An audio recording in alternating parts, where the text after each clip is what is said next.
الحمدللہ ہم تمام یہاں اس ہفتے واری درس قرآن کے لیے جمع ہوئے ہیں انشاءاللہ عزیز اس مختصر سے وقت میں، جیسا کہ پچھلی مرتبہ میں نے اعلان کیا تھا کہ انشاءاللہ عزیز قربانی کے چند مسائل میں آپ کے سامنے رکھنے کی کوشش کروں گا۔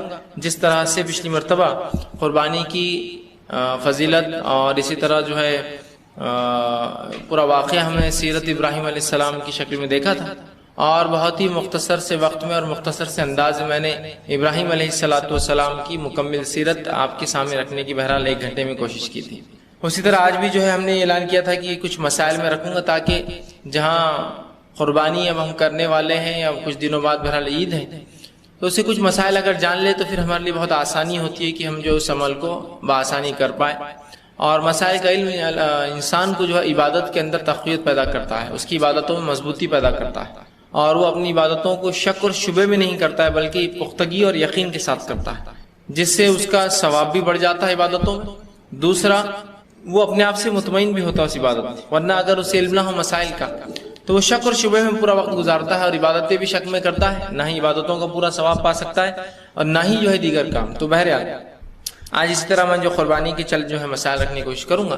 اس سے پہلے کہ میں آگے بڑھوں، اس چیز کی وضاحت ضروری ہے، جیسے کہ میں نے آپ کے سامنے جو ہے قرآن کی جو ہے ایک آیت تلاوت کی، جس میں اللہ رب العزت فرماتا ہے کہ اللہ کو لن ینال اللہ لحومہا ولا دماؤہا، کہ اللہ کو نہیں پہنچتا جانوروں کا خون اور ان کا گوشت، بلکہ جو چیز اللہ کو پہنچتی ہے وَلَكِنْ يَنَالُهُ التَّقْوَى مِنْكُمْ، تمہاری نیتیں ہیں، جس نیت سے تم قربانیوں کو کرتے ہو وہ نیت ہی صرف اللہ کے پاس پہنچتی ہے، اور جانور کا نہ گوشت پہنچتا ہے نہ جانور کا خون اللہ کے پاس پہنچتا ہے۔ تو اس چیز کی دیکھیے جو اس صورت میں جو ہے وضاحت کر دی گئی کہ اللہ کے پاس جو ہے ہمارا جو ہے نہ جانوروں کا خون پہنچتا ہے نہ جانوروں کا گوشت پہنچتا ہے۔ جس طرح سے بہت سے مذاہب میں یہ ہوتا ہے کہ جب وہ اپنے معبود کو خوش کرنا چاہتے ہیں تو اس کی قربانی اس کو بلی دیتے ہیں، جو کہ اس کے لیے ہوتی ہے، جبکہ اسلام میں قربانی اللہ کے حکم کے ماتحت ہم کرتے ہیں، لیکن وہ قربانی کا اللہ کو کچھ فائدہ نہیں ہوتا، یاد رکھیے، نہ اللہ خون سے خوش ہوتا ہے نہ اللہ کو گوشت پسند ہے کہ وہ کھاتا ہے، لیکن وہ جو تقویٰ ہے، جس نیت کے ذریعے اپنا مال ہم اللہ کی راہ میں خرچ کرتے ہیں اور ایک جانور خرید کے اسے گردن پر چھری پھیرتے ہیں، جبکہ عام حالت میں ہم جو ہے کسی جانور کو مارنا پسند نہیں کرتے، تو یہ تقویٰ ہے جو اللہ تک پہنچتا ہے۔ یاد رکھیے اللہ اس کے ذریعے ہمیں آزماتا ہے کہ اگر جانور کی میں قربانی کر سکتا ہوں تو دیگر اور بھی اپنے جو اللہ کی راہ میں جو تکلیفیں آئیں گی ان کی قربانیاں بھی جو اپنی جان ہو، مال ہو، صلاحیت ہو، اولاد ہو، میں خرچ کر سکتا ہوں، میں اللہ کی راہ میں قربان کر سکتا ہوں۔ تو جو ہے اللہ کو نہ گوشت پہنچتا ہے جانور کا، نہ اللہ سبحانہ تعالیٰ کو یاد رکھے خون پہنچتا ہے۔ تو ہماری نیتیں ہیں اصل جو اللہ سبحانہ تعالیٰ تک پہنچتی ہے اور جس کا اجر مجھے اور آپ کو ملتا ہے۔ تو یہ وضاحت ضروری تھی کہ اس سے پہلے ہم آگے بڑھے اور اس عنوان کو دیکھیں قربانی اور اس کی جو ہے مسائل کیا ہوں گے کہ اللہ کو قربانی کا گوشت اور خون نہیں پہنچتا، وہ اصل ہماری نیتیں ہیں جو ہم دل میں رکھتے ہیں، جو اللہ تعالیٰ تک پہنچتی ہے اور جس کے بدلے میں اور آپ جو ہے اس کا ثواب پاتے ہیں اور ثواب اٹھاتے ہیں۔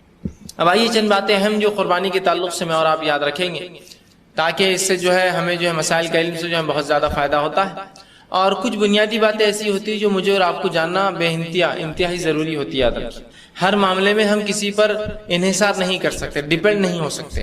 ہاں جو پیچیدہ مسائل ہوتے ہیں، جو ایسی باتیں ہوتی ہیں جس میں اجتہاد لگتا ہے، جس کو اخذ کرنا پڑتا ہے، جو واضح نہیں ہوتی، تو یہاں تو ظاہر سی بات ہے پھر ایسے علماء ہوں گے، ایسی مفتیان ہوں گے جو بات کو اخذ کر کے اجتہاد کر کے ہم تک رکھیں گے۔ لیکن جو معاملہ واضح ہوتا ہے اس بات کو جاننا میرے اور آپ کے لیے دونوں کے لیے ضروری، یاد رکھیے۔ جیسے کہ اگر نماز کا مسئلہ ہے تو نماز کیسے شروع ہوتی ہے، کیسے ختم ہوتی ہے، نماز میں وضو کب ٹوٹ جاتا ہے، وضو کب باقی رہتا ہے، غسل کیا ہے چونکہ نماز کے لیے طہارت شرائط ہے، تو یہ جاننا میرے اور آپ کے لیے انتہائی ضروری ہے۔ اس کے لیے کوئی علماء اور مفتی نہیں بتائیں گا ہمیں کیا کرنا، یہ تو ہمیں سیکھنا پڑے گا۔ ہاں اس کی پیچیدگیاں جو ہوتی ہے کہ مجھے لقفہ مار گیا، اب میرا ہاتھ کام نہیں کرتا، ایک ہاتھ چلتا ہے، تو کیا میں جب وضو کروں تو دوسرا ہاتھ تو دھو نہیں سکتا ہوں میں ایک ہاتھ چونکہ، تو یہ پیچیدگیاں ہیں، تو یہاں ان کے فتوے کی، ان کے جو اجتہاد کی ضرورت پڑتی ہے۔ لیکن ہم نے اپنے آپ کو اتنا انحصار کر دیا کہ مکمل طور سے کسی کی آنکھ پر ڈیپینڈ ہو گئے ہم، اور ہر کام میں ہم چاہتے ہیں کہ وہ ہماری رہنمائی کرے۔ اس سے ہوتا کیا ہے؟ ظاہر سی بات ہے پہلی چیز تو کوئی بھی آپ کی اتنی لمبی رہنمائی نہیں کر سکتا ہے کہ ہر پل ہر سیکنڈ ہر گھڑی آپ کی رہنمائی کرے۔ دوسرا یہ ہوتا ہے کہ جب آپ کسی پر ڈیپینڈ ہو جاتے ہیں اور اللہ نہ کرے اگر اس کی نیت بدل جائے آپ کی ڈیپینڈنسی کو، آپ کا انحصار دیکھ کر، تو پھر وہ آپ کو جیسا چاہے ویسا جو گھما سکتا ہے اس معاملے میں۔ تو بہرحال کچھ چیزوں کا جاننا میرے اور آپ کے لیے انتہائی ضروری ہے. یہ انہی میں سے میں رکھ رہا ہوں، ورنہ آپ یہ نہ سمجھے اب قربانی کے مسائل اب یہ کیا ضرورت، یہ تو عالموں کا کام ہے. میں وہ باتیں رکھوں گا جو بالکل موٹی موٹی ہے، جہاں کوئی عالم چل کے آپ کو جانور دلا سکتا ہے کیا؟ نہیں، وہ آپ کو لینا ہے. تو ظاہر سی بات ہے اگر آپ کو پتہ ہی نہ ہو کیسا لینا ہے تو کیسا لیں گے آپ؟ تو میں بس وہ جو کھلی کھلی باتیں آپ کے سامنے آج رکھنے کی جو ہے کوشش کروں گا. ٹھیک، اب قربانی کسے کہتے ہیں، قربانی کی تعریف کیا، تو یاد رکھ لیجیے جو ہے قربانی جو ہے یہ وہ عمل ہے جس میں انسان ایک جانور کو اللہ کی راہ میں ذبح کرتا ہے اور اللہ کی راہ میں اس جانور کو ذبح کر کے اللہ کا قرب حاصل کرتا ہے. ویسے قربانی کا عام معنی ہی ہوتا ہے کہ اللہ کا قرب حاصل کرنا، یا ایسا کوئی عمل جس عمل کے کرنے سے اللہ کا قرب حاصل ہوتا ہو. ٹھیک، تو قربانی کا معنی ہوگا کہ 10 ذی الحجہ کے بعد کے جو ایام ہوتا ہے، ایام تشریق، ان دنوں میں جو ہم جانور کو ذبح کرتے ہیں اور جانور کو ذبح کر کے اللہ کا قرب حاصل کرتے ہیں، اسی سے لفظ قربانی آتا ہے، قرب سے، نزدیکی سے. تو یہ قربانی کی مختصر سی تعریف. اب قربانی کا حکم کیا ہے، تو یاد رکھیے قربانی کے تعلق سے علماء لکھتے ہیں، کچھ کہتے ہیں سنت ہے اور کچھ کہتے ہیں واجب ہے اور کچھ کہتے ہیں سنت واجبہ ہے. مطلب یہ ہوا کہ یہ ایک ایسا عمل ہے جو نبی اکرم صلی اللہ علیہ وسلم اپنی پوری زندگی کرتے رہے، تو لہٰذا سنت بھی ہوا اور یہ واجب بھی ہوا، اس لیے کہ آپ صلی اللہ علیہ وسلم کسی عمل کو ہمیشہ جاری رکھا. تو یہ سنت واجبہ ہے، یاد رکھیے قربانی. ٹھیک، تو ہمیں چاہیے کہ ہم جو ہے قربانی کو کریں اور جس کسی کو اللہ رب العزت نے استطاعت دیا وہ کرے. اب قربانی کون کرے؟ بہت سے لوگ سوال کرتے ہیں کیا میں صاحب نصاب ہوں تو قربانی کروں، کیا میں زکوٰۃ دیتا ہوں تو قربانی کروں، مطلب اس کا کرائٹیریا کیا ہوگا، کتنے مال پر کتنی چیزوں پر میں قربانی کروں. تو یاد رکھ لیجیے، میں بہت سادہ سا اصول بتا رہا ہوں آپ کو، اس کو یاد رکھ لیں تو بڑا فائدہ ہوگا. قربانی ہر وہ شخص کر سکتا ہے جو کرنے کی طاقت رکھتا ہے. اس میں کوئی صاحب نصاب ہونا، کوئی مالدار ہونا، کوئی اتنا پیسہ ہونا، یا زکوٰۃ دینے والا ہونا، یا جو فطرہ ادا کرتا ہے وہ ہونا، کوئی شرط نہیں ہے. اگر اس مہینے مجھے لگتا ہے کہ اتنا پیسہ میرے پاس ہے کہ میں ایک حصہ ڈال سکتا ہوں، 1400-1500 1000 2000 روپے جو بھی حصے کی رقم ہے، اگر طاقت رکھتا ہوں تو ڈال دیں. یہ ہے قربانی. یاد رکھیں، تو قربانی ہر وہ شخص کر سکتا ہے جو اس کے کرنے کی طاقت رکھتا ہو. اس کے لیے کوئی صاحب نصاب ہونا، زکوٰۃ فطرہ دینے والا ہونا، فلاں کوئی نصاب نہیں. یاد رکھیں، اگر اس مہینے اتنی تنخواہ بچتی ہے، اتنا سیونگز ہوتی ہے، یا 4-5 مہینے سے اتنا بچا پاتا ہوں کہ یہ قربانی کا حصہ ڈال سکوں، تو ضرور ڈالیے. اللہ کو مطلوب عمل ہے، محبوب عمل ہے، بہت اچھا عمل ہے. یاد رکھیں، اتنا اچھا کسی کو انتہا نہیں. نبی اکرم صلی اللہ علیہ وسلم حدیث فرماتے ہیں اللہ رب العزت کو 10 ذی الحجہ کو خون بہانے سے زیادہ پسندیدہ کوئی عمل نہیں ہے، مطلب قربانی کرنے سے زیادہ پسندیدہ عمل کوئی نہیں ہے. تو لہٰذا ہم اور آپ کوشش کریں، جو چیز اللہ کو اتنی پسند ہو کیا ہم وہ نہیں کر سکتے؟ اور ایک حصہ میں سمجھتا ہوں بہت کم رقمات میں آتا ہے، بہت قیمتی نہیں ہے. آج ہی ماشاءاللہ میں سمجھتا ہوں حصہ اتنی قیمت میں آتا ہے جتنی قیمت ہے عموماً کبھی کبھار بچوں کے کپڑے بھی نہیں آتے ہیں. کبھی 2000 میں تو کپڑے بھی نہیں آ رہے آج کل، ہے نا؟ یا لوگ جو جوتے خرید لیتے ہیں 2000 کے. تو حصہ کیا کوئی بڑی بات ہے؟ کر سکتا ہے ہر آدمی، کوشش کرے.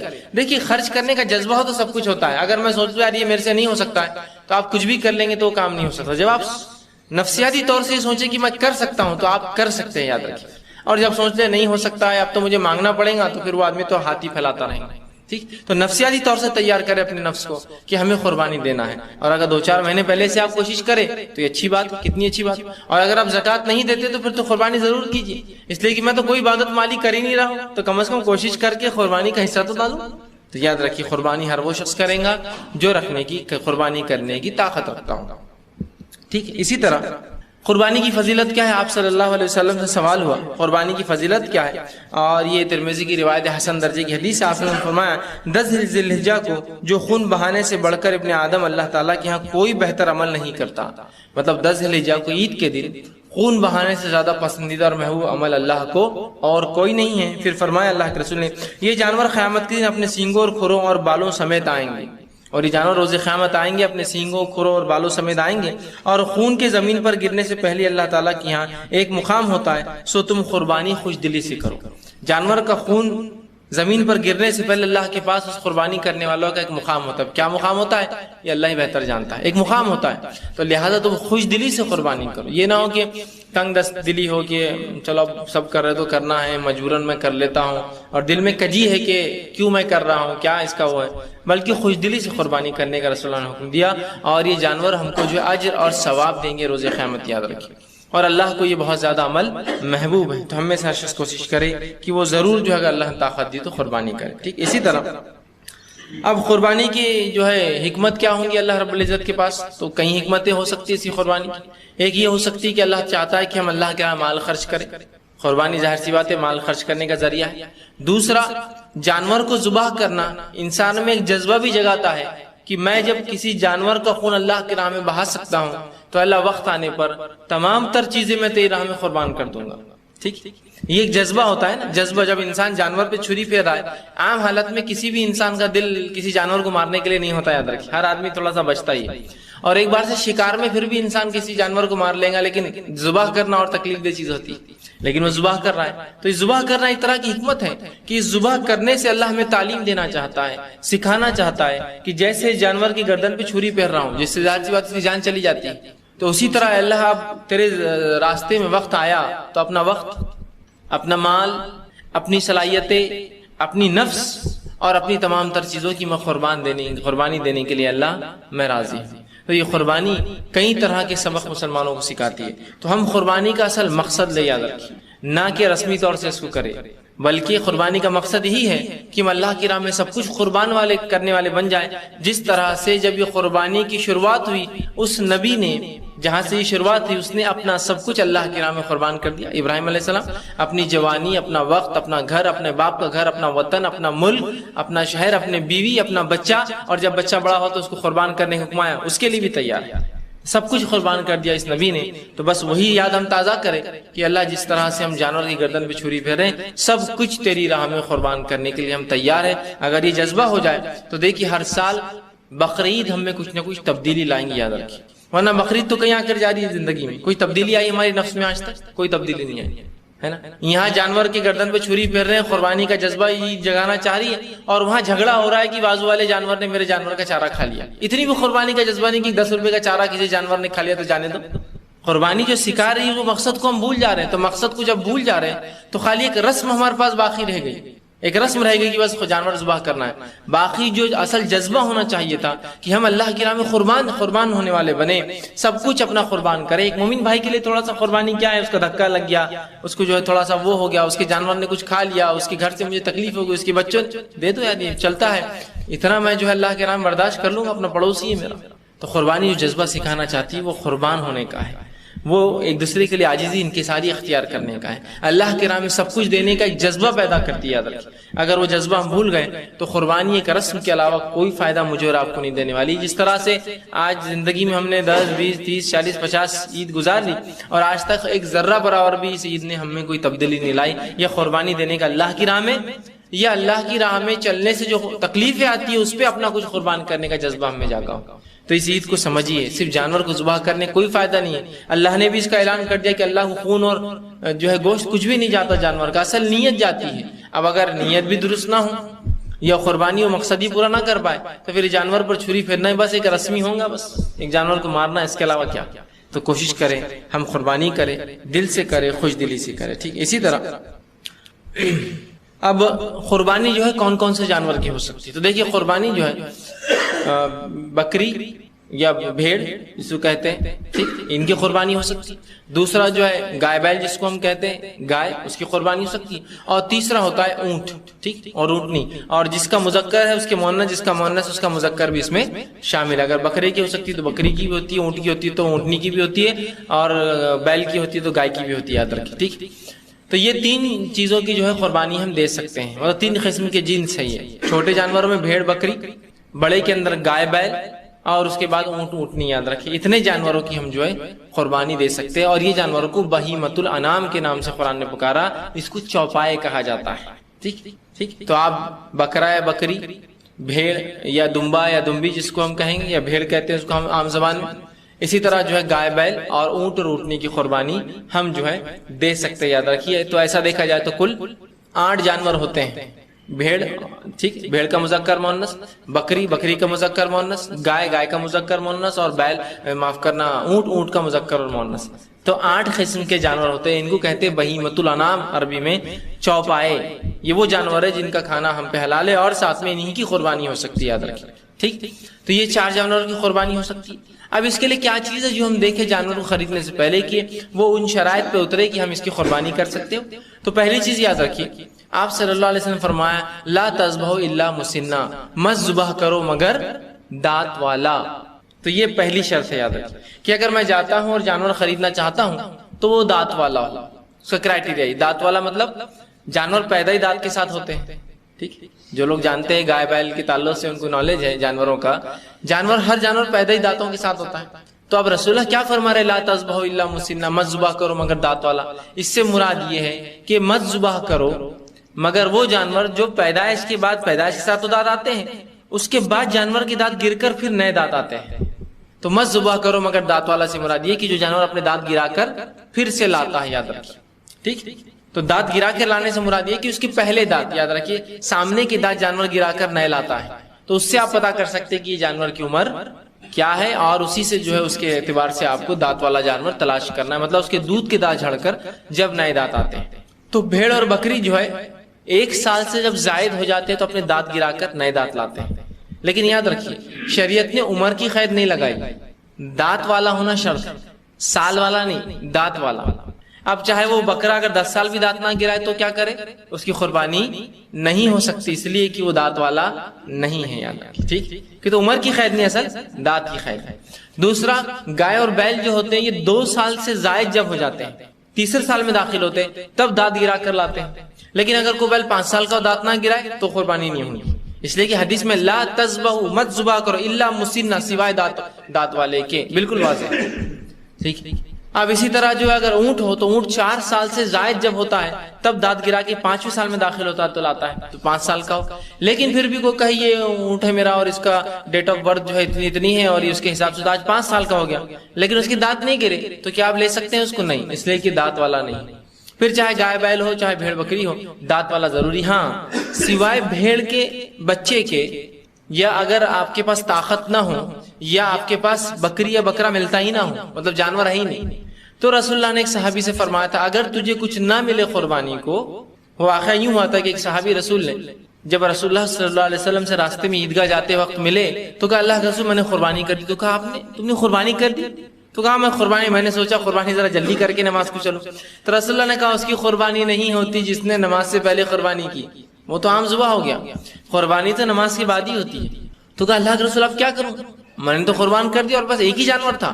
کہا اور کیا ہے؟ تو کہا اب تو کوئی دانت والا جانور نہیں ہے۔ کہا کیا ہے تیرے پاس؟ تو کہا بس ایک جانور ہے جو بھیڑ ہے، جو کم میں 6 مہینے سے اوپر، سال کا تو نہیں ہے وہ بھی۔ تو کہا پھر تو وہ قربان کر دے، اس لیے کہ اب تیرے پاس کچھ بھی نہیں، سمجھے؟ تو بھیڑ کا بچہ جو 6 سال سے زائد ہو جاتا ہے یا ایسا لگتا ہے کہ سال بھر کا ہے لیکن دانت گرا کر نہیں لاتا، اگر آپ کو بکرا بکری نہ ملے یا بھیڑ نہ ملے یا طاقت نہ ہو آپ کی قربانی کرنے کی، تو اس صورت میں وہ جانور بھی چلیں گا جو صرف بھیڑ میں، بکری میں نہیں چلیں گا سال سے چھوٹا، بھیڑ کے مطلب دانت بغیر دانت کا، بھیڑ میں ایسا بھیڑ کا بچہ جو لگتا ہو سال بھر کا، 6 مہینے سے اوپر کا ہو، جزا جس کو بولتے 6 مہینے سے اوپر اس کی عمر ہو، لگتا ہو سال بھر کا، موٹا تازہ ہو، اچھا، لیکن دانت نہیں گرا، تو اس صورت میں وہ چل جائیں گا۔ بکری میں تو یہ بھی نہیں چلیں گا، یاد رکھیے۔ تو یہ مجبوری کی صورت کہ بھیڑ کا جزا صرف اس حالت میں جب آپ کو بکری نہ ملتی ہو یا بکرا مل نہیں رہا ہو یا آپ کی طاقت نہیں کہ آپ اچھا جانور لے کے اب سال مطلب جو دانت والا ہو خرید کر وہ کر سکے، چونکہ اس صحابی نے قربانی کر دی تھی، ان کا اتنی طاقت تھی۔ اب کہا میرے پاس طاقت نہیں ہے، تو کہا اب تو بھیڑ کا جزا ہی قربان کر دے، مطلب جو لگ رہا ہو سال بھر کا کر دے، کیا کریں گے؟ ٹھیک، تو یہ ہوئی شرائط یاد رکھیے۔ تو آپ اب جانور خریدنے جائیں گے تو سب سے پہلے اس کے دانت دیکھیں گے، اور جانور عموماً 2 دانت گرا کے ایک ساتھ لاتا ہے، 2 گرتے پھر 2 آتے، پھر 2 بازو کے، ایسا 2 بیچ کے گرے، پھر 2 بازو کے، 2 بازو کے، اس سے آپ بولیں گے 2 دانتی، 4 دانتی، 6 دانتی، 8 بولتے ہیں نا، اس سے عمر پتہ چلتی ہے اس کی، 2 سال، 4 سال، 6 سال، 8 سال، اس سے جانور کی عمر پتہ چلتی ہے کتنا کام کیا ہوا، کتنا کتنی زندگی دنیا میں گزارا، اور یہ بالکل عام معمول ہے۔ اور کہیں بھی آپ جائیے اس کو بولی دانت بتائیے، اب آپ بولیں گے دانت تو دانت ہے، اب کیسے معلوم گا؟ دیکھیے جو دودھ والے دانت ہوتے ہیں بہت چھوٹے چھوٹے ہوتے ہیں جانور، اور جو گرا کر لاتا ہے نا وہ اس سے 4 پٹ بڑے ہوتے ہیں، آپ دیکھتے پہچان لیں گے 2 دانت الگ کیوں ہیں اس کے، 4 دانت الگ کیوں ہیں، 8 دانت الگ کیوں ہیں، اس لیے کہ وہ دانت بہت بڑے ہوتے ہیں بنسبت دوسرے دانتوں کے جو پیدائشی ہوتے ہیں اس کے اندر۔ تو آپ بولیے دانت بتائیے، وہ فوراً بتا دیں گا، ٹھیک۔ اب بہت سی بار ہوتا ہے ہم جاتے ہیں قربانی کو اور بولتے ہیں ارے ماشاءاللہ وہ زبردست جانور دکھ رہا ہے، اب وہ زبردست کیا پورا سودا ہو گیا، پھر بولتے یہ ہے کیا وہ قربانی کے لائے، بولتا رہے ہو جائیں گا بس 8 دن میں دانت گرا کے لا لیں گے، ابھی قربانی کو 12 دن ہے، لے جاؤ آرام سے۔ تو پہلی شرط آپ نے دیکھنا چاہیے تھا نا، جب کسی چیز پہ شریعت نے کنڈیشن لگا دیا تو آپ اس کنڈیشن کو پہلے فلفل کریں گے، پہلے بھریں گے، یا پہلے چیز کر لیں گے اور پھر کریں گے؟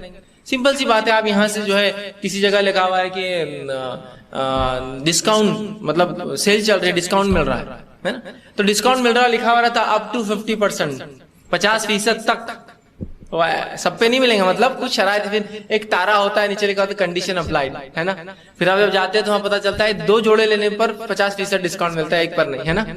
تو کیا آپ چیزیں لے کر آ جاتے ہیں اور پھر بولتے ہیں کتنا ڈسکاؤنٹ ہے؟ بلکہ آپ کیا بولتے ہیں؟ کیسا ڈسکاؤنٹ ہے، اسکیم کیسی ہے، اور کتنے پر ملیں گا، 2 پر ہے، پورا پوچھ کر جاتے ہیں تاکہ ہتک نہ ہو. تو ایسا کیوں ہوتا ہے؟ دین کے معاملے میں پہلے سب کچھ کر کے پھر اس کے بارے میں پوچھنا، جب دنیا کے معاملے میں پہلے پوری تحقیق کر کے چیز کی طرف جانا. ایسی ہونا چاہیے نا، پوری تحقیق کر کے آپ جائیے. جانور جب لینے جا رہے ہیں تو سب کچھ سودا کر لیا. کبھی کبھار تو گھر پر لا کے بولتا ہے اس کو دانت ہی نہیں، مطلب یہ تو دودھ کی دانت والا ہے، پورے دکھ رہا تو بہت اچھا نہیں. انہوں نے بولے چل جاتا، جب دکھ رہا اچھا 70-80 کلو کا ہے تو چل جاتا. سوال یہ شریعت نے کیا ایسی کوئی شرط دی؟ 70-80 کلو کا چل جاتا، دکھا اچھا تو چل جاتا. کیا فرمایا؟ لا تذبحوا الا مسنہ، مت ذبح کرو مگر دانت والا. ختم. پہلی کنڈیشن یہی ہے، دانت والا ہو تو آگے دیکھا جائے گا، ورنہ نہیں، معاملہ ختم ہو گیا. پھر کتنا اچھا دکھو، کتنا موٹا دکھو، کتنا بڑا دکھو، چاہے کچھ بھی کوئی کہو، ٹھیک، تب بھی نہیں چلیں گا. بہت سے جانوروں کی ڈیٹ آف برتھ بھی ہوتی ہے، یاد رکھیے. جو گورنمنٹ اس میں پلتے ہیں، گورنمنٹ فارمز میں، تو اس میں ڈیٹ آف برتھ بھی ہوتی ہے، کب پیدا ہوا جانور، تب بھی نہیں چلیں گا. وہ 4 سال کی بیل ہوگی، 2 سال کا ہوگا، لیکن دانت والا نہیں ہے تو 10 سال کا کیا 50 سال کا بیل بھی نہیں چلیں گا. دانت والا ہونا جانور کے لیے پہلی شرط ہے. تو ہم جب بھی جانور لینے جائیں تو یہ کنڈیشن کو ضرور فلفل کرنے کی کوشش کریں. آپ صلی اللہ علیہ وسلم اس بات کو، یہ صحیح مسلم کی روایت فرمایا لا تذبحوا الا مسنہ، کہ مت ذبح کرو مگر دانت والا. لیکن اگر تمہیں نہ مل سکے جانور دانت والا یا استطاعت نہ ہو تو تب تم ذبح کر دو جزا. ٹھیک، بھیڑ کے اندر کا جزا مطلب ایسا بچہ جو 6 مہینے سے اوپر ہو، سال بھر کا دکھتا ہو، اچھا خاصا ہٹا کٹا ہو، لیکن دانت نہیں گرے ہو، تو اس صورت میں ذبح کرنا ہے. یہ کنڈیشنل ہے کہ جب وہ نہ ملے تو یہ. اب بہت سے لوگ کہتے ہیں نہیں سال والا چلتا ہے. اب سوال یہ، کیا بیل میں بھی سال والا چلتا ہے، اونٹ میں بھی سال والا چلتا ہے؟ آپ بولیں گے نہیں. تو سوال یہ، پھر خالی بکرے میں سال والا چلتا ہے، کہاں دلیل ہے؟ یہ حدیث جو ہے یہ مسنہ ہے، سین کے زیر کے ساتھ ہے کہ مت ذبح کرو سال والا. کچھ لوگ اس کو مسنہ پڑھتے ہیں، زبر کے ساتھ پڑھتے ہیں. اس کا معنی ہوتا ہے جو ہے، معاف کرنا، زیر سے معنی ہوتا ہے دانت والا اور زبر سے معنی مسنہ معنی ہوتا ہے سال والا. ٹھیک، لیکن اگر سال والا اس حدیث کو ہم لیں تو اس کا معنی ہو گیا سال والا بیل، سال والا اونٹ، سال والا بکرا. ٹھیک، جبکہ ایسا معنی نہیں ہے. آپ خود کہیں گے نہیں سال بھر میں نہیں چلیں گا بیل، تو اس کا مطلب مسنہ ہے، مطلب دانت والا. پھر چاہے وہ 2 سال سے زیادہ کا بیل ہوتا ہے، 4 سال زیادہ کا اونٹ اور 1 سال سے زیادہ کا بکرا ہے بکری، دانت توڑ کر لاتے ہیں. تو یہ پہلی شرط ہے. ٹھیک، اسی طرح قربانی میں کسی بھی قسم کا عیب نہیں ہونا چاہیے. اگر کسی بھی قسم کا عیب، کان کٹا، لنگڑا، دم ٹوٹی ہوئی، ٹھیک ہے، یا جو ہے جسم کا کوئی اعضا جھڑا ہوا، خراب ہوا، جیسا سنگ ٹوٹے ہوئے اس کے، ٹھیک، ہاں سنگ نہیں ہے بچپن سے یا بغیر سنگ کے جانور ہوتے ہیں وہ الگ بات، لیکن ہو کر ٹوٹ جائے تو نہیں چلیں گا. نہیں، قربانی کو چلیں گا، مطلب معاف کرنا، ذبح کو عام جو آپ جو عام دنوں میں جو گوشت کھاتے ہیں اس کو چلیں گا. قربانی کے لیے، عید الاضحیٰ کے لیے نہیں چلیں گے. یاد رکھیے، مطلب عام قربانی کے لیے چلیں گا، اس قربانی عید کے لیے نہیں چلیں گے. یاد رکھیے، ٹھیک ہے. تو کسی بھی قسم کا جانور میں عیب نہ ہو. اور بالخصوص آپ صلی اللہ علیہ وسلم کے دور میں حضرت علی کہتے ہیں کہ نبی اکرم صلی اللہ علیہ وسلم ہمیں حکم دیتے کہ جانور کی آنکھ دیکھے، کان دیکھے، اچھے سے چیک کرے، اس کی چال دیکھے، لنگڑا ونگڑا تو نہیں، اس میں کوئی نقص تو نہیں. ٹھیک، اور یہ دیکھنا بہت آسان ہے، کوئی مشکل ہے؟ آپ جانور لینے کے بھائی پہلے بتائیے سال والا ہے کیا، معاف کرنا دانت والا ہے کیا، وہ بتا دیں گا اٹھا کر کے، دیکھیے دانت اس کے اتنے ہیں، فلاں ہے، ایسا اتنے، اور آپ کو انداز ہو جائیں کتنے سال کا ہے، یا کم از کم 2 سال سے اوپر کا ہے، دانت والا ہے. ٹھیک ہے، بیل ہے تو، اگر بکرا ہے، بکری ہے تو ظاہر سے 1 سال سے اوپر کا دانت والا آپ نے دیکھا، چلیے ایک کرائٹیریا تو ماشاءاللہ ہوگا. اب اس کے بعد آپ ادھر دیکھ لیجیے اسے گردن پٹا کے، اب بکری بیل ہے تو آپ خود چل کے آزوز دیکھ لیجیے کان سلامت ہے کہ، آسانی سے دیکھ سکتے ہیں، اگلا پچھلا ہوگا. اس کے بعد آنکھ دیکھ لیجیے اس کی، رسول اللہ نے فرمایا غور سے، بلکہ حضرت علی فرماتے ہیں آنکھ کو غور سے دیکھتے، آنکھ غور سے دیکھ لیجیے کوئی اس میں خرابی تو نہیں، اندھا تو نہیں. اور بہت آسان ہے، آنکھ کی طرف ایک ہاتھ کیجیے وہ ادھر سے کریں گا، دوسری آنکھ کی طرف ہاتھ کیجیے وہ فوراً ہلیں گا ادھر سے، سمجھ جائیے آنکھ درست ہے. ورنہ ہوتا کیا، کچھ جانور کو موتیابین ہوتا ہے، اندھے ہو جاتے ہیں. اب آپ کتنا بھی ادھر کچھ کیجیے اس کو کوئی محسوس نہیں ہوتا. جانوروں کی آنکھیں دونوں طرف ہوتی ہیں، ہماری سامنے ہوتی ہیں، آپ کیجیے تو ہلیں گا نہیں، سمجھ جائیے اندھا ہے، نہیں چلیں گا. ٹھیک، نہیں چلیں گے. تو یہ آپ کو آزمانا ہے کہ ادھر سے ہاتھ کیا، فوراً ڈر جاتا ہے، آنکھ بند کرتا ہے، ادھر سے کیا ماشاءاللہ آنکھ بھی اس کی اچھی. ٹھیک، اب آپ تھوڑا سا جانور کو ادھر سے دھکا دیجیے تو ادھر کی طرف بھاگتا ہے، ادھر دیجیے ادھر، تو آپ کو اسی کھڑے رہنے کی پوزیشن میں سمجھ میں آ جائے گا، چال بھی اچھی ہے اس کی، چلتا ہے، پیر برابر ہے. ورنہ جانور کا پورا سودا کر لیا، جب تک دیکھے نہیں آپ نے کہ 3 ٹانگ پہ کھڑا ہوا تھا، جب لے کے چل رہے تو وہ تین ہی ٹانگ پہ چل رہا ہے. ارے یہ کیا مسئلہ ہے ایک ٹانگ, ارے وہ ہو گیا, ٹوٹ گئی تھی, یہ ہو گئی, بچپن میں ہوا تھا, چلتے رہتا ہوتا ہے. اب آپ کو پیسے تھوڑی واپس دینے والا ہوں, تو یہ آپ کا کام ہے نا, آپ لا لیں گے پھر پریشان ہوں گے. اور حدیث میں بالخصوص آتا ہے 4 چیزوں کے تعلق سے آپ نے فرمایا, صحیح مسلم کی روایت ہے کہ غور کیا کرو, اور فرمایا 4 جانور کی قربانی جائز نہیں ہے. مطلب 4 چیزیں غور سے دیکھو ورنہ ان کی قربانی جائز نہیں. پہلا فرمایا واضح طور پر آنکھ کا کانا, ٹھیک ہے, کہ آنکھ اندھا ہے, کچھ نہ کچھ خرابی ہے. دوسرا فرمایا واضح بیمار, انٹرنل کوئی ڈیزیز ہوں گا الگ بات ہے, اندرونی ظاہر بیمار دکھ رہا ہے کہ بالکل لائق نہیں ہے کسی قربانی, واضح بیمار.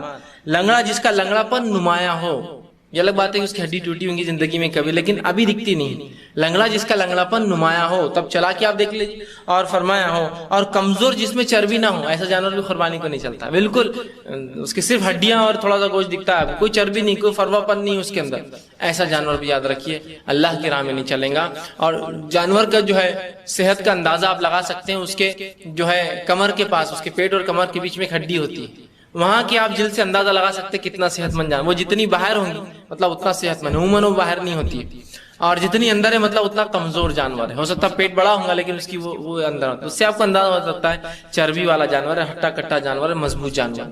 تو فرمایا یہ جانور نہیں چلیں گے, ٹھیک.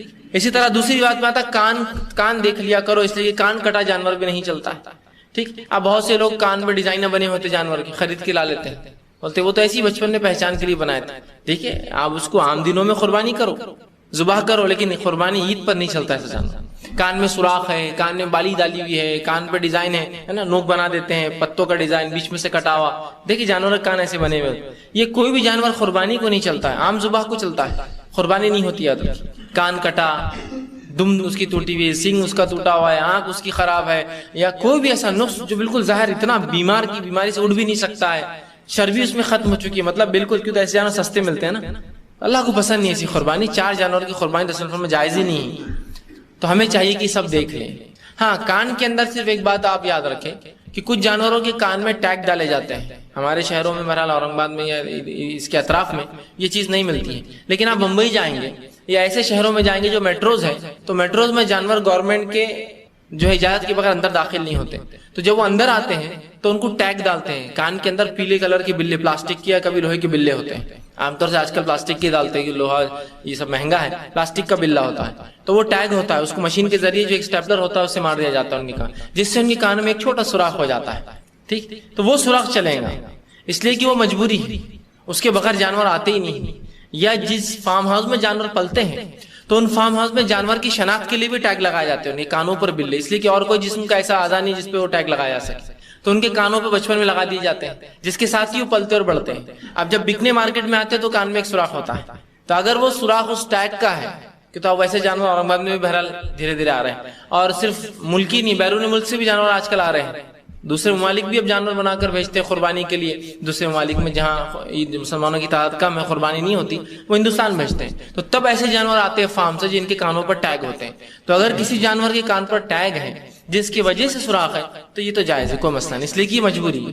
لیکن اس کے علاوہ وہ بالی ڈالی ہوئی, چھلے ڈالے ہوئے ہے اور وہ نکال کر آپ کو دے رہا ہے تو مت لیجیے, اس لیے کہ ڈالنے کی نیت کسی نہ کسی بت یا معبود کو خوش کرنا ہی ہوگا. یاد رکھیے جانوروں کے کانوں کو کترنا اور ان کے کانوں میں بلے ڈالنا یا اسی طرح جو ہے بالیاں ڈالنا, یہ کسی معبود کے نام پر چھوڑنے کے لیے لوگ کرتے ہیں, نظر کے لیے. جیسے آپ دیکھیے مندروں کے پاس یہ گائے بیل, ہر دیوی دیوتا کے نام کے الگ کا کان کٹا ہوا ہوتا ہے اس کا, کہ فلاں دیوی کا, وہ کان کے کٹائی سے پہچان لیتے کہ کون سے دیوی کا. کچھ بیلوں کے یا جانوروں کا کان آپ دیکھیے بالکل ایسے نوک بنی ہوتی, پورے کان پہ نوک ہوتی, ادھر سے ادھر تک, ادھر ادھر. بچپن میں اس کا کان قینچی سے ایسا ایسا کاٹ دیا جاتا ہے, تو وہ سمجھ جائیں گے دیکھ کر کہ یہ شیو کے لیے چھوڑا ہوا ہے. کوئی 2 بیچ میں سے کٹا ہوا ہے تو سمجھ جائیں گے پاروتی کے لیے چھوڑا ہوا ہے. تو ہر جانور کی خصوصیت اس کے کان سے معلوم ہوتی کس نام پر چھوڑا ہوا ہے. تو ایسے جانور درست نہیں. اور رسول اللہ کے دور میں بھی معبودوں کے نام پر جب جانور چھوڑے جاتے ہیں تو علامت کے لیے کہ جانور کسی معبود کے نام پر چھوڑا گیا ہے, اور کیا کریں گے, وہ کانوں میں ڈیزائن بناتے, کاٹتے, تو کان کٹا جانور نہیں چلیں گا.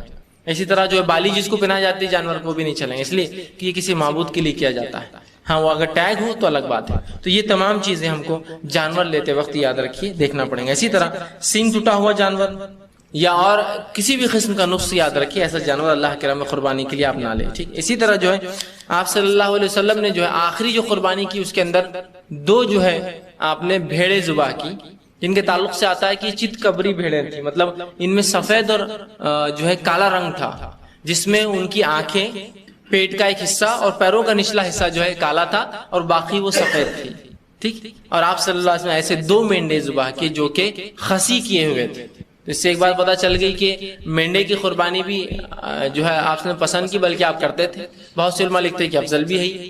دوسرا، خسی کیا ہوا جانور بھی چلتا ہے، یاد رکھیے خسی کیا ہوا، اس لیے کہ رسول اللہ صلی اللہ علیہ وسلم نے آخری جو آپ کی اپنی قربانی کی تو 2 خسی کیے ہوئے مینڈے قربان کی. اب بہت سے لوگ بولتے ہیں خسی کیا ہوا جانور چلتا ہی نہیں. آپ صلی اللہ علیہ وسلم نے جب کسی جانور کی قربانی کی ہے تو کیا وہ جانور نہیں چلتا؟ ایسا ہو سکتا ہے؟ نبی قربانی آپ کی آخری قربانی تھی. 2 چت کبرے بکرے خسی کیے ہوئے، خسی کے. اور خسی کیا ہوا جانور، یاد رکھیے، جانور بہت صحت مند ہوتا ہے عام جانوروں کے مقابلے میں، ٹھیک. اس سے اس کی صحت بڑھ جاتی ہے. جتنے بھی خسی کیے ہوئے جانور ہوتے ہیں صحت مند ہوتے ہیں. اگر خسی نہ کرے تو ان کی جو ہے صحت پہ بھی فرق پڑتا ہے، یاد رکھیے، ٹھیک ہے. اس لیے کہ جب خسی کرتے ہیں تو اس کی خواہشات کم ہو جاتی ہیں اور اس کی وجہ سے اس کا جو جتنا بھی ڈیولپمنٹ ہوتا ہے اس کے جو ہے جسم کے اندر، وہ اس کے گوشت کے اعتبار سے، اس کے صحت کے اعتبار سے ہوتا ہے. جبکہ جو خسی کی ہوئی نہیں ہوتی ان کی خواہشات کچھ اور ہوتی ہے، جس کی وجہ سے ان کی صحت بھی مختلف ہوتی ہے. تو لوگ جانتے ہیں بہرحال جو جانور پالتے ہیں ان کو اس کا آئیڈیا ہے کیوں جانوروں کو خسی کرتے ہیں، ٹھیک ہے. اور وہ محنت بھی کرتے ہیں جو خسی کر، جن کی خسی نہیں ہوتی محنت بھی نہیں کر پاتے، یاد رکھیے، ٹھیک. تو خسی کیے ہوئے جانور کی تو گویا خسی ہوا جانور بھی. بہت سے لوگ سوال کرتے چلیں گے، ہاں چلتا ہے، بالکل یاد رکھیے، ٹھیک. تو جو 2 چت کبرے بکرے آپ نے جو خسی کیے ہوئے. اب اسی طرح کیسی قربانی ہم نے، ایک شخص کی طرف سے کتنا ہو، ایک گھر کی طرف سے کتنا حصہ ہو. جانور تو ہم نے پسند کیا، لا لیا، تو یاد رکھ لیجئے ایک گھر کی طرف سے ایک جانور، ایک بکری، ایک حصہ کفایت کر جاتا ہے. حضرت ابو ایوب انصاری رضی اللہ عنہ کی حدیث ہے، آپ نے فرمایا ایک مرتبہ ایک تابعی آپ کے پاس آیا اور کہا کہ آپ اللہ کے رسول صلی اللہ علیہ وسلم کے زمانے میں کیسی قربانیاں کرتے تھے، کیا معاملہ ہوا کرتا تھا؟ ابو ایوب انصاری رضی اللہ عنہ نے فرمایا کہ ہم اللہ کے رسول صلی اللہ علیہ وسلم کے دور میں اپنی اور اپنے گھر والوں کی طرف سے ایک بکری ذبح کرتے تھے کہ کان رجل احدی رسول اللہ صلی اللہ علیہ وسلم کی، ہر شخص ہم میں سے اللہ کے رسول صلی اللہ علیہ وسلم کے زمانے میں ایک بکری ذبح کرتا تھا اپنے طرف سے اور اپنے اہل بیت کی طرف سے، اپنے گھر والوں کی طرف سے.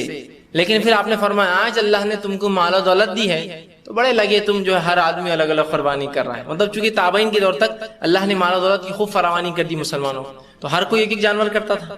تو کہ آج تم کو بہت اللہ نے مال دیا تو بڑا دکھاوا کرتے ہو، قربانی کرتے ہو ایک ایک. ہمارے اس زمانے میں رسول اللہ کے ہم اپنے اور اپنے گھر والوں کی طرف سے ایک بکری ذبح کرتے. اور ہم سب جانتے ہیں ایک بکری میں ایک حصہ ہوتا ہے، تو ایک بکری میں ایک حصے سے مراد ایک خاندان. ہم اپنی طرف سے اور اپنے اہل کی طرف سے ایک بکری ذبح کرتے ہے نا. تو پتا چلا ایک حصے میں ایک فرد نہیں، ایک حصے میں ایک خاندان. ایک بیل میں کتنے حصے ہوتے؟ 7 حصے. تو 7 حصے 7 فرد کے لیے نہیں، 7 خاندان. ایک اونٹ میں قربانی کے لیے 10 حصے ہوتے ہیں، تو 10 حصے نہیں بلکہ 10 افراد نہیں، 10 خاندان شامل ہو سکتے ہیں. لیکن اگر اللہ نے دیا ہے تو آپ 1000 اونٹ کیجیے، یہ آپ کا مسئلہ ہے. لیکن کچھ نہ ہو تو ایک حصہ ڈال سکتے ہیں. اب یہ مسئلے کا بھی علم نہیں ہمیں.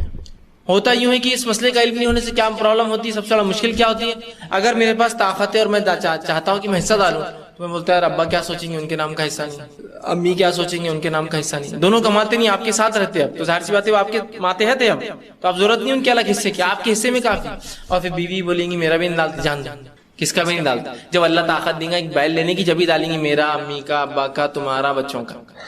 جبکہ اگر وہ ایک حصہ بھی ڈالتا تو خود کے طرف سے اور پورے اہل مطلب اس کے گھر والوں کی طرف سے کافی تھا. معلوم؟ تو یہ مسئلے کا علم یاد. ہاں اللہ نے جس کو دیا ہے تو میں اس کو یہ نہیں کہہ رہا ہوں کنجوسی کرو بس ایک حصہ ڈال دو کافی ہے. دیا ہے تو کیجیے نا. آپ صلی اللہ علیہ وسلم نے آخری مرتبہ جو قربانی کی اپنے اور اپنے اہل و عیال کی طرف سے ایک بھیڑ ذبح کی. ہم سب جانتے ہیں نبی اکرم صلی اللہ علیہ وسلم کی حیات میں آپ خود ایک اور آپ کی بیویاں 9 تھی، تو ہوئے 10 لوگوں نے مل کر کتنے میں ڈالا؟ ایک بھیڑ کے اندر. تو پتا چلا کیوں تو آپ کا خاندان تھا نا وہ پورا، تو آپ شوہر تھے اور آپ کی بیویاں تھی، سب کی طرف سے ایک حصہ کافی تھا. اسی لیے میں نے کہا ایک خاندان کی طرف سے ایک حصہ. اسی طرح آپ صلی اللہ علیہ وسلم نے ایک مرتبہ اپنے اور اپنے اہل و عیال کی طرف سے ایک بیل بھی ذبح کیا، روایت میں آتا. مطلب 7 حصے ڈالے. طاقت ہے تو 7 ڈالے، طاقت نہیں تھی تو ایک بھی ڈالا. اسی طرح ایک مرتبہ آتا ہے آپ صلی اللہ علیہ وسلم نے اپنے اور اپنے اہل بیت اپنے گھر والوں کی طرف سے 100 اونٹ ذبح کیے. 60 آپ نے کی اور 40 علی کو کہا تم ذبح کر دو، میں تھک گیا ذبح کرنے سے. 1000 حصے ڈالے. سمجھ گیا بات کو؟ میرے میں طاقت ہے 1000 اونٹ ذبح کیجیے، طاقت نہیں ہے ایک بکری کی، اور یہ پورے گھر والوں کی طرف سے کفایت کر جاتی ہے تو ایک حصہ میری طرف سے میرے بیوی بچوں کی طرف سے کافی ہے، یا ایک حصہ میری طرف سے اور میرے ماتحت جو لوگ میرے گھر میں رہتے ہیں میری کمائی کے ذریعے، مثال طور میرے والد ہے، والدہ ہے، فلاں ہے، وہ سب بھی اس میں شامل ہیں۔ اسی طرح اگر ایک باپ ڈال دے تو وہ باپ اور باپ اس کی بیوی اور اس کے بچے اور وہ بچے جو کماتے نہیں وہ سب تمام اسے لڑکے لڑکیاں شامل ہو جائیں گے۔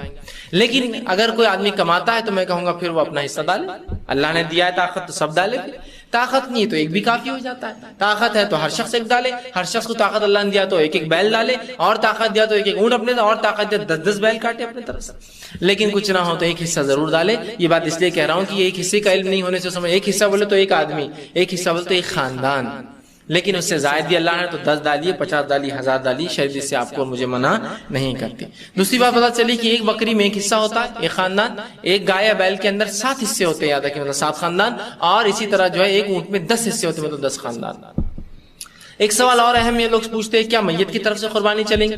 اور ہمارے جانوروں میں تو عموماً 6 حصے ہوتے ہیں نا، اونٹ رہا تو 9 حصے، بیل رہا تو 6 حصے، جبکہ حدیث میں بیل میں 7 اور اونٹ کے اندر 10۔ ہمارے پاس نہیں ہوتا ہے، ہوتا ہے کیا نہیں؟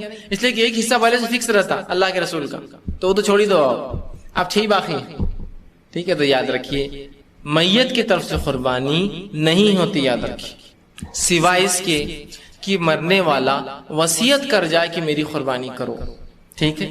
اب بتائیے کہ اللہ کے رسول صلی اللہ علیہ وسلم نے کبھی امت سے وصیت کی کہ میری قربانی کرو؟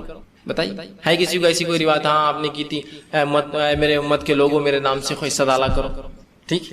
دوسرا، آپ صلی اللہ علیہ وسلم نے تو امت کے وہ افراد جو قربانی نہیں کر سکیں گے ان کے نام سے قربانی کر دیا آپ نے آخری وقت جو 2 بکرے دو جو بھیڑ ذبح کی تو آپ نے فرمایا ایک میری طرف سے میرے اہل کی طرف، دوسرا میری امت کے ان لوگوں کی طرف سے جو قیامت تک قربانی کرنے کی طاقت نہیں رکھیں گے۔ تو دیکھیے آپ سب کتنے شفیق تھے اس امت پر، آپ نے امت سے کبھی مانگا نہیں، امت کو دیا، ٹھیک۔ تو لہٰذا رسول اللہ صلی اللہ علیہ وسلم نے حصہ ڈالنے کی کوئی ضرورت نہیں ہے، اور اللہ کے رسول نے کبھی ہمیں وصیت نہیں کی۔ اگر کر جاتے تو مجھے بتائیے سب سے پہلے کون رسول اللہ کا حصہ ڈالتا؟ صحابہ، خلفاء راشدین میں سے کسی نے کبھی اللہ کے رسولوں کو حصہ رکھا کہ بتائی جانور میں؟ روایت میں آیا کہ نہیں یہ جانور میں اونٹ میں صرف 9 حصے، ایک اللہ کے رسول کا اس میں 6۔ بتائیے کوئی ایسی روایت آپ کو پتا ہے؟ وہ ہم سے زیادہ محبت کرتے ہیں۔ ہاں نہیں، حضرت علی کی تو آتی ہے نا، ٹھیک، یاد رکھیے حضرت علی کے تعلق سے روایت تمام کی تمام ضعیف ہے، لیکن اگر کوئی مان بھی لے ٹھیک، نہیں حضرت علی تو کرتے تھے رسول اللہ کے تعلق سے، ضعیف ہی صحیح روایت۔ تو مجھے یہ بتائیے علی بن ابی طالب رضی اللہ عنہ کے علاوہ کسی صحابی نے کیوں نہیں کیا؟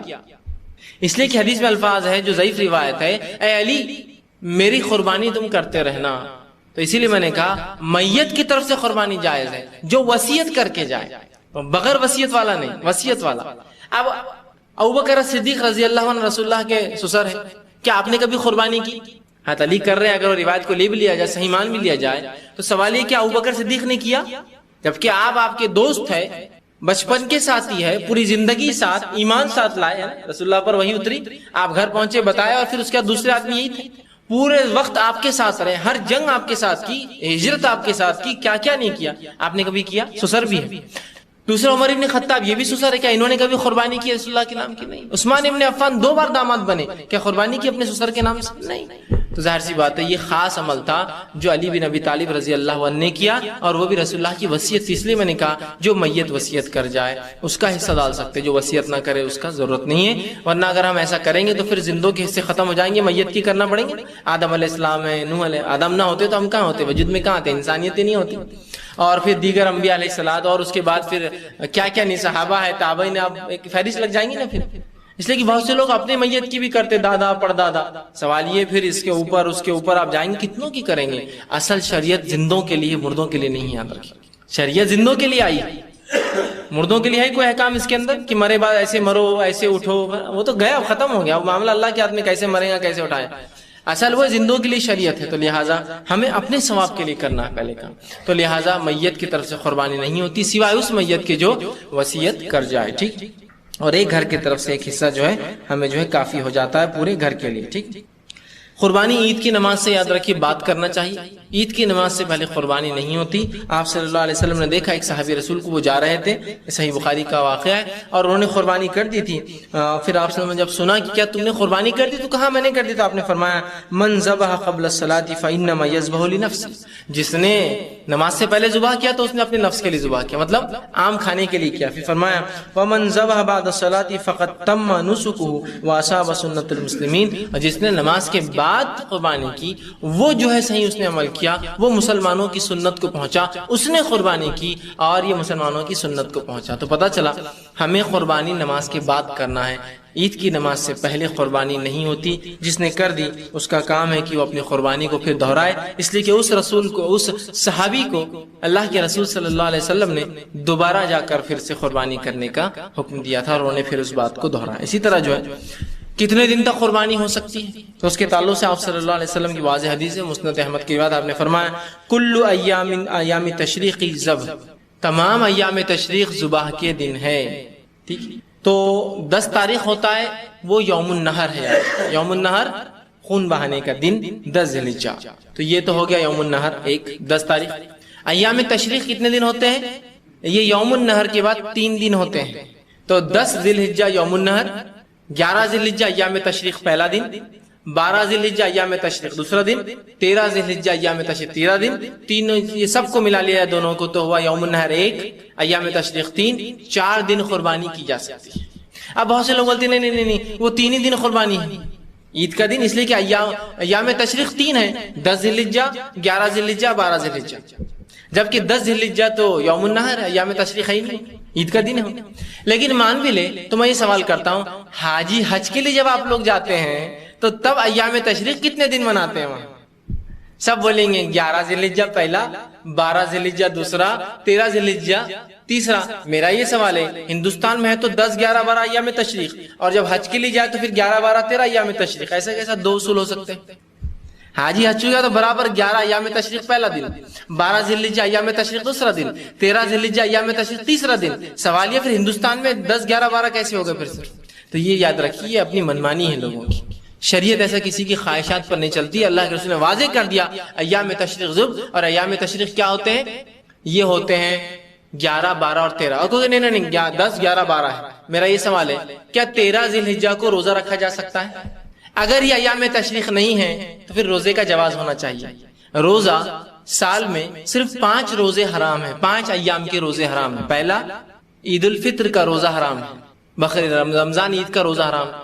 دوسرا عید الاضحیٰ کا روزہ حرام ہے, عید الاضحیٰ کو روزہ نہیں رکھ سکتے آپ, عید کا دن ہے. ٹھیک, ایام تشریق کا معنی ہوتا ہے کھانے پینے کے دن, اس میں روزہ جائز نہیں, اور وہ ہے 13, 14, 15. تو شریعت میں صرف 5 روزے حرام ہیں, ایک عید الفطر کا, دوسرا عید الاضحیٰ کا, اور 3 ایام تشریق 5 روزے. اگر کوئی کہیں ایام تشریق 10, 11, 12 ہے تو میرا سوال ہے پھر فتویٰ دے دے کہ 13 ذی الحجہ کو روزہ رکھا جا سکتا ہے. کبھی نہیں دیں گا, اس لیے کہ یہ بھی ایام تشریق ہے. حاجی جب حج کو جاتا ہے تو چاہے کوئی بھی مسلک کا ایام تشریق 11, 12, 13 کو ہی مناتا ہے, تو لہٰذا یہاں بھی ایام تشریق 11, 12, 13 ہے. تو یوم النحر 10 ذی الحجہ 1, ایام تشریق 11 ذی الحجہ 2, ایام تشریق 12 ذی الحجہ 3, ایام تشریق 13 ذی الحجہ 4 دن قربانی ہو سکتی ہے. 10, 11, 12, 13 کی مغرب سے پہلے تک آپ قربانی کر سکتے ہیں, یاد رکھیں. ٹھیک ہے, تو یہ 4 دن ہیں جس میں میں اور آپ جو ہے قربانی کر سکتے ہیں نبی اکرم صلی اللہ علیہ وسلم کی واضح حدیث تعلق سے. ٹھیک ہے, اسی طرح ذبح کے وقت جانور کا رخ جو ہے آپ کوشش کریں کہ قبلہ رخ اس کا منہ, یہ کوشش کرنا ہے ضروری نہیں, اس لیے کہ جانور ہوتا ہے وہ کسی کی بات نہیں سنتا ہے, ضد میں ہوتا ہے, ڈراوا ہوتا ہے. ٹھیک ہے, اس کو ادھر کرنا ہے. اسی طرح جانور کی آنکھوں کے سامنے چھری تیز نہیں کرنا چاہیے. اسی طرح ایک جانور کے سامنے دوسرا جانور کو ذبح نہیں کرنا چاہیے. آپ صلی اللہ علیہ وسلم دیکھا کچھ جانور ڈرے ہوئے تھے اور ایک شخص ان کے سامنے قربانی کر رہا تھا. آپ نے کہا ایک جانور کے سامنے دوسری قربانی مت کر, اسے جانور بدک جاتا ہے, ڈر جاتا ہے. کہا آڑ رکھ, تو کچھ بھی لگا, چادر, پردہ, کچھ بھی لگا سکتے ہیں نا. ایک جانور کے سامنے دوسری قربانی نہیں کرنا چاہیے, یہ اس کے ادب کے خلاف ہے قربانی. ٹھیک ہے, اسی طرح چھری کو تیز کرنے کا آپ نے حکم دیا تاکہ جانور کو کم سے کم تکلیف ہو. کم سے کم تکلیف، ٹھیک ہے؟ تو چھری اچھے سے تیز کر لے، جانور کے سامنے دوسرے جانور کو نہ ذبح کرے، نہ ہی اس کے سامنے چھری تیز کرے، اس سے جانور ڈر جاتا ہے، بدک جاتا ہے، یاد رکھیں، ٹھیک؟ اور جب جانور کو لٹا دے تو ضرورت ہے تو اس کے پیر باندھ دے، جو بھی بہرحال ہر جانور کا اپنا اپنا طریقہ ہے، پیر باندھ دے تاکہ ہلچل نہ کرے، اور کوشش کرے خبیر رخم ہو، ضروری نہیں ہے، اس لیے کچھ جانور ضدی ہوتے ہیں، اڑیل ہوتے ہیں، مانتے نہیں، کہیں بھی گر جاتے ہیں، اٹھتے نہیں، بہرحال کوشش۔ اسی طرح جانوروں کو قبلے طرف نہیں ہو رہا بول کے لوگ اتنا بے دردی کرتے ہیں، گرا ہوا جانور اس کو فرشی پہ رگڑ رہے ہیں، کھینچ کے اس کو دم سے لا رہے ہیں، نہیں، درست نہیں۔ میں نے اس لیے کہا کہ کوشش کرنا چاہیے، ضروری نہیں اس کا مخبر ہو، کر لے تو ٹھیک، نہ کرے تو کوئی مسئلہ نہیں، اس کو چھوڑ دے، آپ ذبح کر سکتے ہیں۔ ذبح کرنے کے لیے بہت مختصر دعا یاد رکھیں، ذبح کرنے کوئی لمبی چوڑی دعا نہیں، بہت بسم اللہ اللہ اکبر، بس اتنی دعا ہے، اتنی ہی دعا آپ کو پڑھنا، بسم اللہ اللہ اکبر، ٹھیک ہے؟ مطلب بسم اللہ واللہ اکبر، اللہ کے نام سے اللہ بڑا ہے کہہ کر آپ کو مجھے ذبح کرنا ہے۔ اور چاہے تو آپ یہ پڑھ سکتے ہیں اللہم ھذا منک ولک، اے اللہ تیری طرف سے تیرے لیے، جانور تو نہیں دیا ہمیں، اللہم ھذا منک، اے اللہ یہ تیرے طرف سے ہے، ولک، اور تیرے لیے میں قربان کر رہا ہوں، مطلب تو نے یہ نعمت دیا،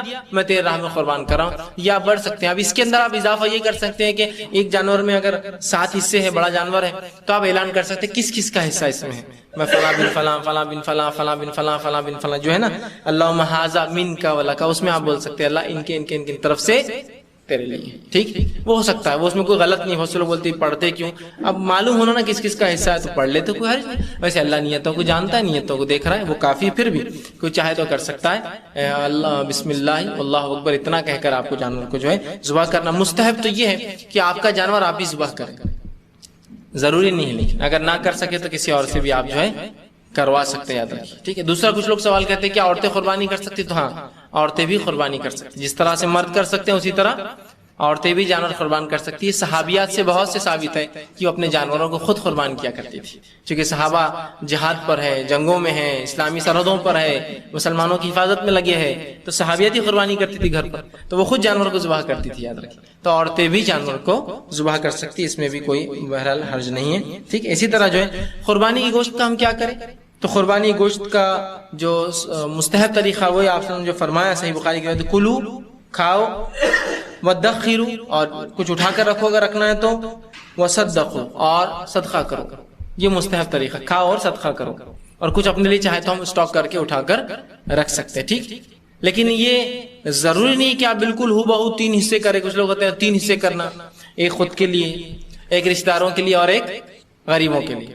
اب وہ ایک حصہ خود کا، اگر بیل کاٹ لیا سمجھ لو میں نے 30-40 کلو کا حصہ آ جاتا ہوں، ایک حصہ آپ کے لیے تو آپ نے کھانا ہو، اب نہیں بھی جم رہا تو روز کھا رہے، کچھ بھی کر رہے، پریشان ہو رہے کہ نہیں، وہ ایک حصہ اپنا ہے، ایک حصہ دوستوں میں، اب دوست نہیں بھی مل رہے تو دوستیاں کر کر کے دے رہے لوگوں کو، لے یہ حصہ دینا ہے، اور غریبوں کو، حالانکہ غریب زیادہ ہے دوستوں سے اور خود کے حصے سے، تو دیکھیے یہ کوئی طریقہ سنت سے نہیں ہے 3 حصے کرنا، آپ کلو جتنا کھانا ہے کھاؤ، وَدَخِرُ، جو جمع کر سکتے ہو، کتنا جمع کریں گے؟ 10-20 کلو، 10-5 کلو، 20 کلو سے اوپر کا کچھ ذخیرہ فائدہ دیں گا؟ سڑ جائے گا پھر، نہیں، باقی بانٹ دو، لیکن آپ چاہے تو پورا بانٹ دیجئے، پورا، میں نے جانور ذبح کیا اور پورا جانور بانٹ دیا، کوئی مسئلہ نہیں، جانور ذبح کیا اور پورا تقسیم کر دیا، کوئی مسئلہ نہیں، لیکن اس میں بھی کوئی حرج نہیں، جانور ذبح کیا اور پورا کھا گیا، اس میں بھی کوئی حرج نہیں، ٹھیک؟ لیکن ظاہر سی بات ہے، اچھی بات نہیں کہ جب قربانی کی عید ہے اور ہم قربانی دینے کا جذبہ نہ سیکھے اور پورا جانور کھا جائے، اس میں بھی لوگوں کے بڑے عجیب معاملے ہوتے ہیں، کیا کرتے ہیں وہ، ایک بیل ذبح کرتے، ایک بکرا ذبح کرتے، بیل پورا تقسیم کرتے، بکرا پورا رکھ لیتے، یہ تو پھر درست نہیں، جب 3 حصے کرنا ہے تو بکرے میں بھی 3 حصے کرنا، اس کا بھی ایک حصہ غریبوں میں دینا، ایک حصہ رشتہ دار، اب اتوں سے تو نکل رہا 12 کلو، اس میں بھی دینا، کیا نہیں دینا تو پڑیں گا، جب 3 کا اصول دینا پڑے گا۔ تو لوگ کیا کرتے ہیں، بکرا ہے تو ڈیپ فریزر میں پورا اٹھا کے ڈال دیتے ہیں، اس کے فریج میں، اس کے گھر میں، اور بیل ہے تقسیم کر دو، بولتے نہیں، پھر آپ اس میں بھی تقسیم کریں گے، لیکن آپ چاہے تو پورا بکرا تقسیم کر دیجیے غریبوں، کوئی ضروری نہیں آپ کے لیے رکھنا، اللہ تو ہم کو دیتا ہی ہے نعمت، دوسرے بھی کھائے عید کے وقت، زیادہ خوشی کی بات ہے، اور جو گوشت عام ہے سبھی کھا رہے ہیں، اس سے زیادہ بہتر ہے وہ کھلائیے جو خاص، تو زیادہ مستحق تو غریب آپ کے بکرے کی بنسبت آپ کے بیل کی گوشت کھلائیے، ان کو دیجیے، یہ تو موقع ہے نا کہ ہم عام دنوں میں بھی تو کھا رہے بکرا، اور خاص دنوں میں ہمیشہ کھا رہے کاٹ کر، کیسی عجیب بات ہے، قربانی نے اتنا بھی نہیں ہم کو سکھایا کہ ہم یہ بھی قربان کر کے غریبوں میں تقسیم کریں اس کا گوشت، تو یاد رکھیے ہونا یہ چاہیے کہ آپ اپنے لیے بھی رکھیں اور باقی سب صدقہ کر دیں، مطلب غریبوں میں دیں، چاہے رشتہ دار جس کو بھی دینا دیجیے، لیکن کوئی ضروری نہیں ہے کہ 3 حصے چنا اور ایک حصہ آپ نے کھانا ہے، ایک حصہ دوستوں میں دینا ہے، ایک حصہ غریبوں میں، آپ چاہے تو پورا جانور اٹھا غریبوں میں تقسیم کریں، پورا جانور اٹھا کے جو ہے رشتہ داروں میں دیں، پورا جانور جو ہے چاہے تو کھا لیجیے بھرا، لیکن ظاہر سی بات ہے، ہاں یہ بات کب درست ہو سکتی ہے، جیسا کہ آپ عرب ممالک میں جائیں گے غریب لوگ نہیں ملیں گے آپ، تو یہ پورا جانور جو ذبح ہوتا ہے خود ہی کھانا پڑتا ہے یا تو پھینکنا پڑتا ہے؟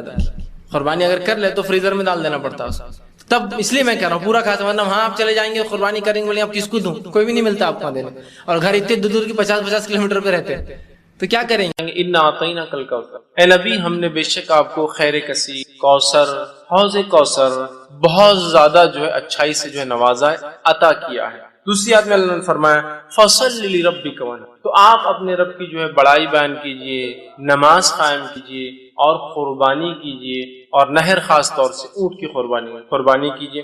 ان شانیک هو الابتر، بے شک یقیناً تمہارا دشمنی دم کٹا رہے گا، بے اولاد رہے گا، یا اس کا کوئی دنیا میں نام لینے والا باقی نہیں رہے گا۔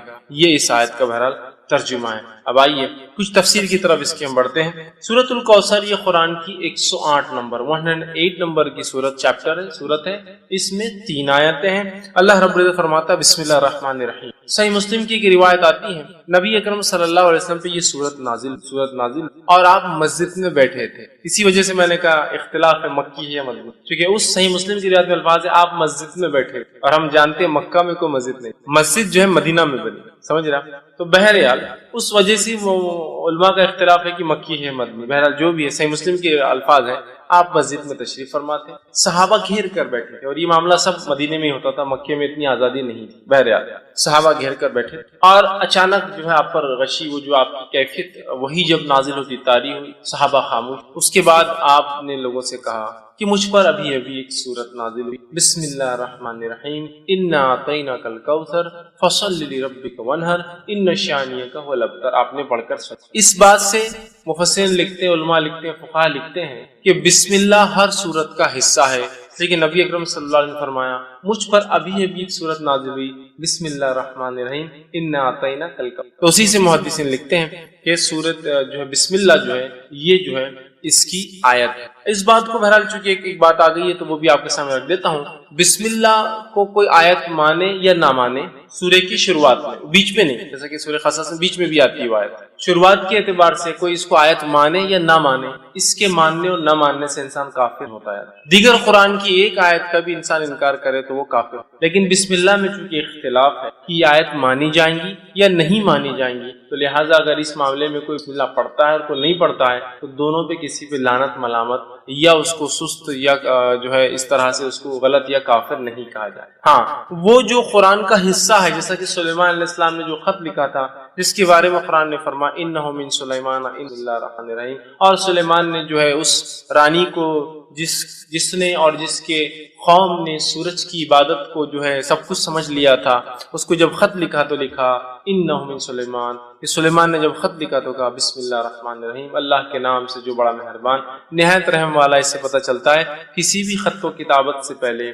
کسی کو ایڈریس کرنے سے یا خط لکھنے سے پہلے بسم اللہ لکھنا چاہیے بہرحال، اور نبی اکرم صلی اللہ علیہ وسلم بھی لکھا کرتے۔ تو بہرحال تو یہاں رسول اکرم صلی اللہ علیہ وسلم نے کہا کہ مجھ پر ابھی سورت نازل ہوئی بسم اللہ الرحمن الرحیم، ٹھیک ہے، بہرحال وہ کرنا چاہیے۔ اور سورۃ الفاتحہ کے اندر بھی وہ کہتے ہیں پڑھنا چاہیے، اس لیے کہ سورۃ الفاتحہ کا تو یہ ایک حصہ ہے، کیونکہ سورۃ الفاتحہ میں جو 7 آیتیں ہیں تو ظاہر سی بات ہے بسم اللہ کو چھوڑ دیا جائے تو آیتیں پھر 6 ہی بچتی، تو بہرحال ہر سورت سے پہلے اس کو بسم اللہ کو پڑھنا چاہیے۔ تو سورہ صحیح مسلم کی روایت میں آپ نے بسم اللہ الرحمن الرحیم کہا انا اعطیناک الکوثر، مجھ پہ سورت نازل ہوئی بسم اللہ الرحمن الرحیم انا اعطیناک، کہ بے شک ہم نے آپ کو خیر کثیر عطا کی۔ اسی آیت حدیث سے لوگ کہتے ہیں کہ یہ مدنی ہے، کچھ نے کہا نہیں مکی ہے، یہ آپ کے بچوں کے انتقال پر، کس کے انتقال پر وہ تو وضاحت نہیں، لیکن لوگوں نے مشرکین نے جو خوشیاں منائی تھی اللہ نے اس کے جواب میں بہرحال جوابی کاروائی میں یہ جو آیت نازل کی۔ آئیے اس کا ترجمہ ہم نے دیکھا، اب کچھ تفسیر کی طرف جاتے ہیں۔ انا اعطیناک الکوثر، کہ بے شک ہم نے نبی صلی اللہ علیہ وسلم آپ کو خیر کثیر عطا کی، بہت خیر ہم نے آپ کو عطا کی۔ اب دیکھیے نبی اکرم صلی اللہ علیہ وسلم کی تھوڑی سچویشن، تھوڑا سیناریو، تھوڑی ذہنی کیفیت کی طرف ہم جاتے ہیں۔ اب ذہنی کیفیت بولے تو آپ ہمیشہ یہ مت سمجھیے جو انسان پاگل ہوتا ہے اس کے لیے لفظ استعمال ہوتا ہے۔ ذہنی کیفیت سے مراد ذہنی حالات، آپ جس کشمکش سے گزر رہے ہیں، جن تکلیفوں اور مصیبتوں کا آپ کو دین اسلام کی دعوت کی وجہ سے سامنا کرنا پڑ رہا ہے، ان مصیبتوں پر اور ان مشرکین کی اور مصیبتوں کے آنے پر آپ کو طعنہ اور تشنیع دینا، جیسے کہ آپ کی 2 بیٹیوں کے نکاح جو ہو چکے تھے ابو لہب کے بیٹوں سے، جیسی آپ نے ابھی ودائیگی نہیں ہوئی تھی، نکاح ہوا، جیسی دعوت اسلام کی بات کی، طلاق دلوا دی۔ نبی اکرم صلی اللہ علیہ وسلم اور دیگر انبیاء علیہ الصلوۃ والسلام یہ انسان تھے، یاد رکھیں۔ فرق یہ تھا کہ ان تک اللہ وحی بھیجتا تھا، اور یہ چنے ہوئے لوگ، اسی سے لفظ مصطفیٰ آتا ہے، اللہ جسے چن لیتا۔ اس کے علاوہ دیگر معاملات میں انسانی نفسیات، کیفیتیں اور حالات ہمارے اور انبیاء کے ایک جیسے، ذہنی اذیتیں ان کو بھی پہنچتی ہے، اگر کوئی وہ کرے تو تکلیفیں ان کو بھی آتی ہے، وہ بھی پریشان ہو اٹھتے ہیں، وہ بھی کبھی خیال کرتے ہیں کہ یہ کر لوں، لیکن اللہ اپنی ہدایت سے، اپنی وحی سے کہتا ہے نہیں یہ ٹھیک نہیں، نبی کی شان کے لائق نہیں، فلاں کر لوں، تو وہ انسان ہوتے ہیں، یاد رکھیے، سوائے اس کے کہ ان کو سیدھا وحی سے گائیڈنس کیا جاتا ہے، سیدھا وحی کے ذریعے ان کی ہدایت، ان کی مارگدرشن، ان کی رہنمائی کی جاتی ہے۔ اب اندازہ لگائیے اس مشن کے اندر جہاں بیٹیوں کو طلاق دے دی جا رہی ہے، پڑوسی ابو جہل روز کچرا ڈالتا ہے اس لیے کہ دعوت کی وجہ سے، اسی طرح آپ کا سوشل بائیکاٹ کیا جا رہا ہے، سارا سماج آپ کے خلاف ہے، اس میں آپ کے بیٹوں کا انتقال ہونا، اور ایک ایسے سماج میں جس سماج میں بیٹے ہی سب کچھ ہے، عزت اور بڑائی اور پتہ نہیں کیا کیا، لڑکوں کا ہونا بہت اربوں کے نزدیک، بہت اربوں کے نزدیک کیا، آج میں کہوں گا ساری دنیا کا معاملہ وہی، لڑکوں کا ہونا اور لڑکیوں کا ہونا، اس سے آپ فرق پتا چلتے، ایک شخص کا چہرہ اگر آپ کو کالا دکھ جائے، بہت ہی پریشان حال دکھ جائے، تو ایک اندازہ ہو جاتا ہے، اور ہسپتال سے نکل رہا ہے شاید لڑکی پیدا ہوئی، ایک شخص خوش اور خرم نظر آ رہا ہے اور بہت وہ خوش ہو رہا ہے اور کوئی بانٹ رہا ہے، تو آپ کو اندازہ ہو جاتا ہے لڑکا پیدا، بیٹا پیدا ہوا ہوں گا، تبھی اتنی خوشیاں منائی جاتی ہیں۔ تو ہر سماج کا آج ہم دیکھتے یہی حال ہے، ٹھیک۔ تو بہرحال اس سماج میں جہاں بیٹے سب کچھ اور بیٹیوں کو دفنا دیا جاتا ہے، اتنی بری چیزیں، بیٹے داماد ہے کہنا بولے تو ایک شرم کی علامت تھی، اس سماج، اس سوسائٹی میں اندازہ لگائیے نبی اکرم صلی اللہ علیہ وسلم بیٹے پیدا اور انتقال ہو، بیٹیوں کا طلاق دیا جانا، آپ کے بچوں کا بالخصوص لڑکوں کا پیدر کا انتقال ہونا، پڑوسیوں کا روز کچرا ڈالا جانا، لوگوں کا آپ کو برا بھلا کہنا، آپ کو سوشل بائیکاٹ میں 3 سال تک پوروں کو الگ کر دیا جانا، یہ معمولی چیزیں نہیں، یاد رکھیے۔ اس لیے اللہ رب العزت نے اپنے نبی کے تسکین کے لیے، تسلی کے لیے، ذہنی سکون و اطمینان کے لیے جیسی ایسی کوئی بڑی تکلیف آتی تھی ایک نعمت عطا کر دیتا تھا فوراً، جیسے کہ مثال کے طور پر نبی اکرم صلی اللہ علیہ وسلم جو ہے محبوب چچا، جس نے بڑی اسلام کے خلاف تو نہیں تھے، قبول تو نہیں کیا لیکن خلاف بھی نہیں، بہت سپورٹ کیا، بہت سپورٹ، اتنا کہ 3 سال کے عام بائیکاٹ میں وہ بھی ساتھ، کہا کہ جب تک میں زندہ ہوں میرے بھتیجے کو ہاتھ نہیں لگا سکتا، ٹھیک۔ تو جو ہے ابو طالب جو تھے یہ اسلام تو نہیں لائے لیکن بہت سپورٹ میں، اتنے سپورٹ میں تھے